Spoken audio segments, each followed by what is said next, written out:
Existem abusos que não deixam marcas visíveis, mas que também geram um grande impacto no psicológico de qualquer vítima. Esse tipo de violência se manifesta de diversas formas e algumas costumam passar despercebidas, e as mulheres são os principais alvos quando se fala em violência psicológica. A violência psicológica consiste em um tipo de atitude que atinge a autoestima da mulher por meio de insultos, de palavrões, de baixo escalão, de xingamentos, de ameaças, de privação de liberdade da mulher, de ir e vir, de fazer escolhas, de isolamento social. Então são isso que se configura como uma violência psicológica.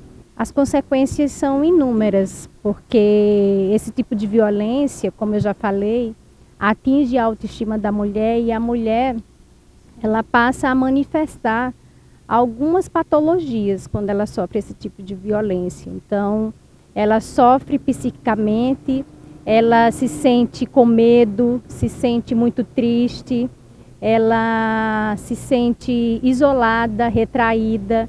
Então, ela tem vontade de não interagir com as pessoas. E o choro é muito presente também, muito constante. Então, as consequências são a nível de saúde física e mental. Segundo dados do Anuário Brasileiro de Segurança Pública, os casos de violência psicológica aumentaram em 2022, dobrando em relação ao ano anterior.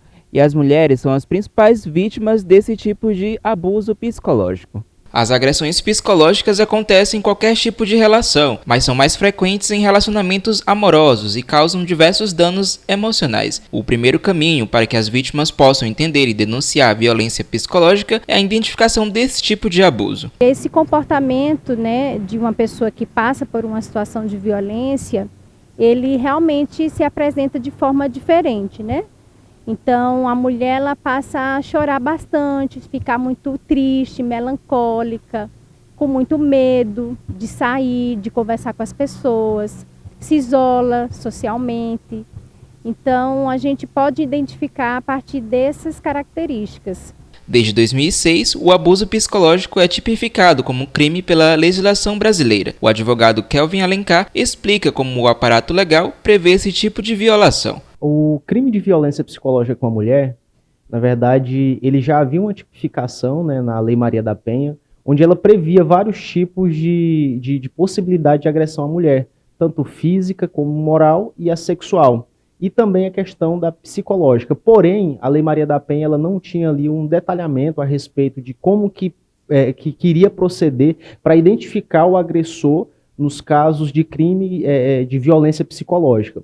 Então, a partir de 2021, nós tivemos ali o Código Penal estabeleceu o artigo 147b, que instituiu, de fato, o crime de violência psicológica contra a mulher.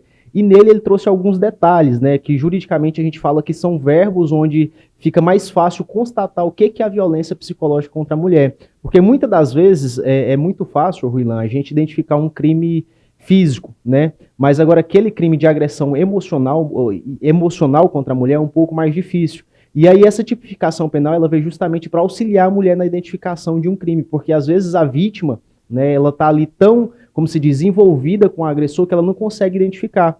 E a tipificação ela diz o quê? Que aquela pessoa que ela constrange a mulher ou humilha em um ambiente público, ou tenta ali, às vezes, cercear o seu direito de ir e vir, às vezes tenta isolar aquela mulher ali do convívio com seus familiares, tudo isso aí se enquadra como um crime de violência psicológica contra a mulher.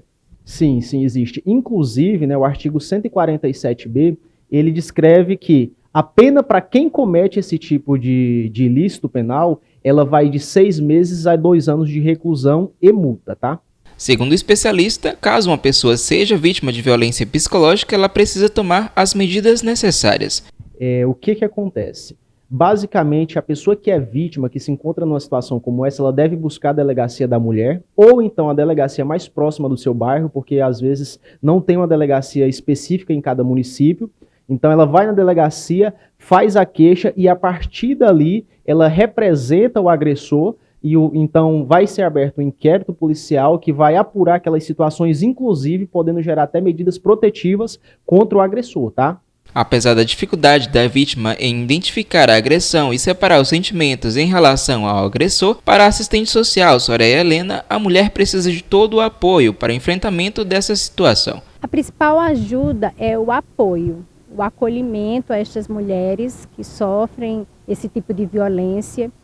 Então, é chegar junto, é conversar, é orientar essa mulher que o ciclo de violência ele pode ser superado, ele pode ser enfrentado com muito acolhimento, com muito amor por essa mulher e também esclarecendo para essa mulher que é possível superar aquele ciclo em que ela estava inserida. E o nosso trabalho aqui no Centro de Referência da Mulher Flor de Lis, ele vai de encontro a esse acolhimento, a esse atendimento social, psicossocial, de orientação, de encaminhamentos, para que a mulher ela possa se fortalecer e resgatar sua cidadania.